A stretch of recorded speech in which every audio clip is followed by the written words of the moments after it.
ഉത്രാടപ്പാച്ചിൽ എന്ന് കേട്ടിട്ടുണ്ടല്ലോ. ഓണത്തിന്റെ തൊട്ട് തലേദിവസം മുൻപ് നമ്മൾ എല്ലാ കാര്യങ്ങളും ഓണത്തിന് വേണ്ടിയിട്ടുള്ളത് റെഡിയാക്കാൻ വേണ്ടി ആ തലേദിവസത്തെ അവസാനത്തിൽ ഒരുക്കണ്ടല്ലോ, അതിനാണല്ലോ അങ്ങനെ പറയാം. അപ്പൊ അതുപോലെ ഒരുക്കം തന്നെയായിരുന്നു ഇതും. ഉണ്ടായിരുന്ന ഓർണമെന്റ്സ് ഒക്കെ മുൻപ് ട്രഡീഷണൽ ഡ്രസ്സിന്റെ കൂടെ യൂസ് ചെയ്തതുകൊണ്ട് തന്നെ പുതിയതായിട്ട് എന്തെങ്കിലുമൊക്കെ വാങ്ങാൻ വേണ്ടി ഷോപ്പിൽ പോയ സമയത്ത് ഒന്നും അത്ര മനസ്സിന് പിടിക്കുന്നതായിരുന്നില്ല കേട്ടോ. പിന്നെ ചിലതൊക്കെ നമുക്ക് ഇഷ്ടപ്പെടുന്നുണ്ടെങ്കിലും അത് നമ്മൾ ഒന്നോ രണ്ടോ തവണ യൂസ് ചെയ്യും, അതിനുശേഷം പിന്നെ അത് യൂസ് ചെയ്യാൻ ഒരു സാധ്യതയില്ലാത്ത രീതിയിലുള്ള മോഡൽസ് ഒക്കെ ആയിരുന്നു കണ്ടിട്ടുണ്ടായിരുന്നത്. അപ്പോഴാണ് ഇങ്ങനെ ഒരു ഐഡിയ ഒന്ന് ചെയ്ത് നോക്കിയാലോ, ഒന്ന് ട്രൈ ചെയ്ത് നോക്കിയാലോ, നമുക്ക് ഇഷ്ടപ്പെടുകയാണെങ്കിൽ ഇടാം അല്ലെങ്കിൽ വേണ്ട, ആ ഒരു രീതിയിലാണ് ഞാൻ ഇത് തുടങ്ങിയത്. മാത്രമല്ല ഇതുപോലെ കുറച്ച് ഗ്ലൂ നമ്മുടെ കയ്യിലുണ്ടെങ്കിൽ വേറെ സാധനങ്ങളുടെ ചിലവൊന്നും നമുക്ക് വരുന്നില്ല. പിന്നെ ഏത് മോഡലിൽ വേണമെങ്കിലും നമുക്ക് ഉണ്ടാക്കിയെടുക്കാനും പറ്റും. ഇതുപോലുള്ള കുറച്ച് വലിപ്പമുള്ള ഓർണമെന്റ്സ് ഒന്നും ഞാൻ സ്ഥിരമായിട്ട് യൂസ് ചെയ്യില്ല കേട്ടോ. അപ്പോൾ പിന്നെ എന്തായാലും നമ്മളിത് പുറത്തുനിന്ന് വാങ്ങിക്കഴിഞ്ഞാൽ നമുക്ക് വലിയ യൂസ് ഒന്നും ഉണ്ടാവില്ല.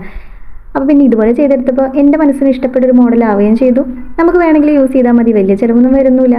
അപ്പോൾ നാളെ ഓണത്തിൻ്റെ ഡ്രസ്സിനൊപ്പം മാച്ച് ആയിട്ടുള്ള ജ്വല്ലറി എൻ്റെ ഇഷ്ടത്തിന് തന്നെ എനിക്ക് ഉണ്ടാക്കിയെടുക്കാൻ പറ്റിയിട്ടുണ്ട്.